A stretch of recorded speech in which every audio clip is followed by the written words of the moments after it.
Halo guys, di sini aku mau cerita tentang ribetnya jadi bos, tentang gimana jadi bos dan sharing pengalamanku juga di sini. Aku kemarin ngerekrut, susah kali ngomongnya.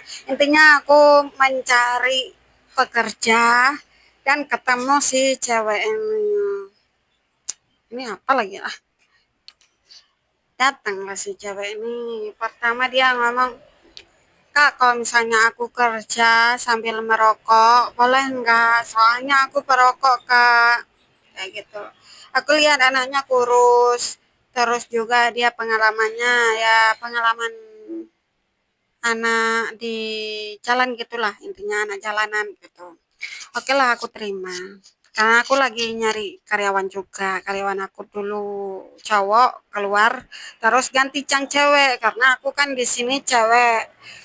Di sini aku sendiri membutuhkan, intinya namanya teman lah gitu, teman untuk bekerja sama gitu, untuk belanja, untuk ya bantu-bantu lab, bantu-bantu ngepel, nyapu segala macam, intinya bersih-bersih begitu.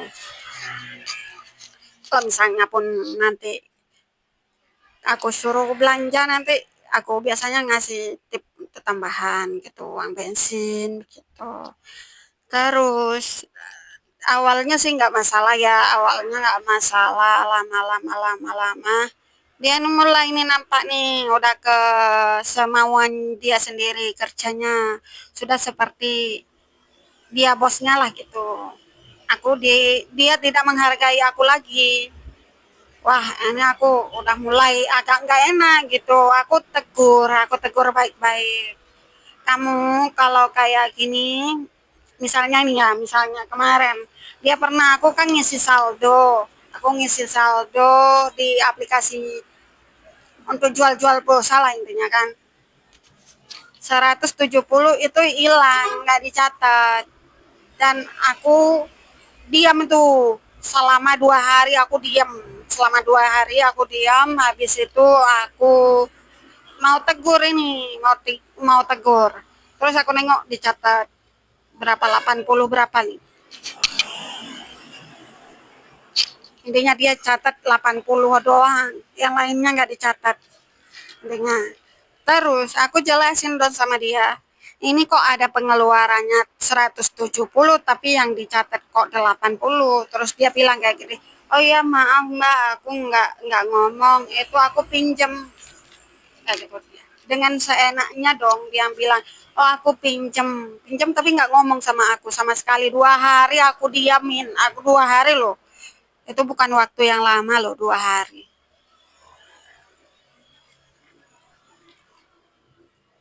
Sedangkan sehari totalan kayak gitu kan. Ya oke lah. Habis itu aku bilang kayak gini, kamu kalau ada saldo di sini jangan dikutak-atik. Kalau kamu mau ngebon, kamu mau pinjam, kamu hubungin aku kayak gitu. Nanti kalau aku ada, aku isiin, aku bilang. Kecuali dia ini apa namanya, butuh butuh cash kan, butuh cash, nanti kalau misalnya ada dalam laci aku suruh ambil gitu. Kalau enggak, pinjam sama aku, bilang sama aku kayak gitu, harus ada konfirmasi sama aku sebagai bosnya. Kalau begitu kan diam-diam dia tidak menghargai aku sebagai bosnya, semaunya di sendiri dia kan. Dan oke lah, beberapa hari kemudian oke lah, dia bilang beberapa minggu kemudian dia kutak-atik lagi, itu namanya saldo itu dikutak-atik lagi sama dia.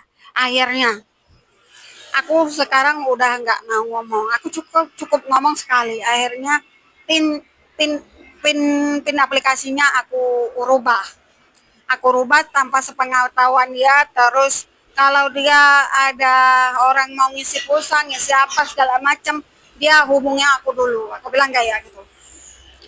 Dia jawab oke mbak. Sampai detik ini, sampai tadi malam aku berhentiin dia kerja.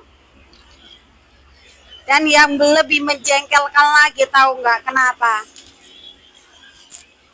Dia di sini cewek, teman-teman sama aku cewek, aku pulang jam 9, dia di sini sampai jam setengah 11 sampai jam 11 malam. Aku nggak masalah itu, aku nggak masalah dia pulangnya jam berapa, aku nggak masalah itu ya. Cuman yang aku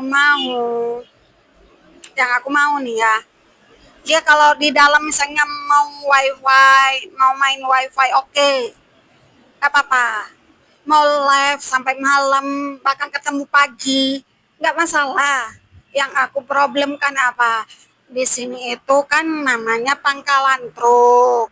Banyak orang yang mabuk-mabuk, banyak orang yang minum-minum, banyak juga yang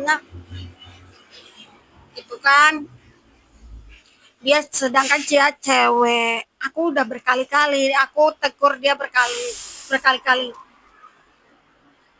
Aku kan manggil dia, masih aku dengan sopannya aku manggil, yang nanti kalau misalnya kamu tutup, kamu mau di dalam nggak apa-apa, pintunya ditutup krep, soalnya di sini itu rawan, jangankan kamu, aku sendiri itu aja dikhawatirkan kalau aku sendiri. Makanya aku itu dicariin temen, biar ada temennya di sini, biarkan kalau misalnya berdua, oke lah, misalnya berdua. Ini enggak, dia sendiri di sini, aku sudah pulang, pintunya enggak dikrep, memang ditutup tapi enggak dikrep, motornya di luar. Kalau misalnya dia, misalnya dia kan takut motornya itu hilang, dimasukin ke dalam. Di dalam ini luas, nih, di dalam ini luas, muat motor, digeser itu etalase itu, digeser ke sini, ya kan? Masih bisa taruh 2 motor atau 3 motor, masih muat, guys. Aku udah ngomong sekali. Oke, dia bilang oke. Dan seterusnya kayak gitu lagi. Sampai aku greget, aku pulang dari arah Batang, aku nengok dia masih buka itu pintu, kebuka segini, kebuka pintunya segini.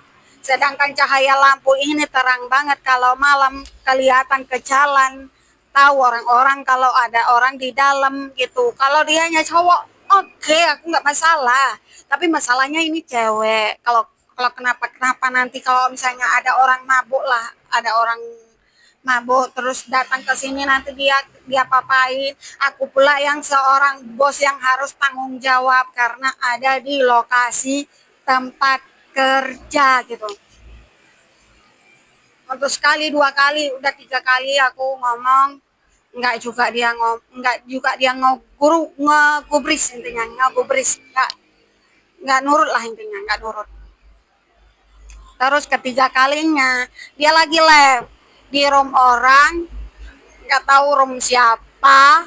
Aku minta naik, posisinya aku dari arah Batang ke sini, aku lihat dia masih kebuka pintunya segini, kebukanya ya segini, cahaya lampu masih terang kelihatan ke jalan, soalnya di pinggir jalan persis konterku.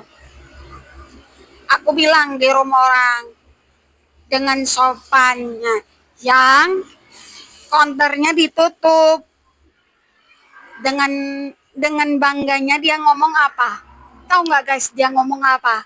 Dengan bangganya dia bilang, biarin aja, gitu. Nggak ada menghargai aku sih, sedikit pun. Yang jadi bosnya di sini aku nggak menghargai sama sekali. Niatku itu baik, niatku itu sebenarnya baik banget, aku menjaga dia seperti aku menjaga diriku sendiri gitu. Aku cewek, aku tahu gimana rasanya, resikonya jadi orang jalan, jadi apa ya, wanita jalanan itu gimana. Soalnya aku pernah jadi orang jalanan juga dulunya. Habis itu lain lagi ceritanya. Nih, lanjut lanjut bagian 2 ya, soalnya nggak cukup ini.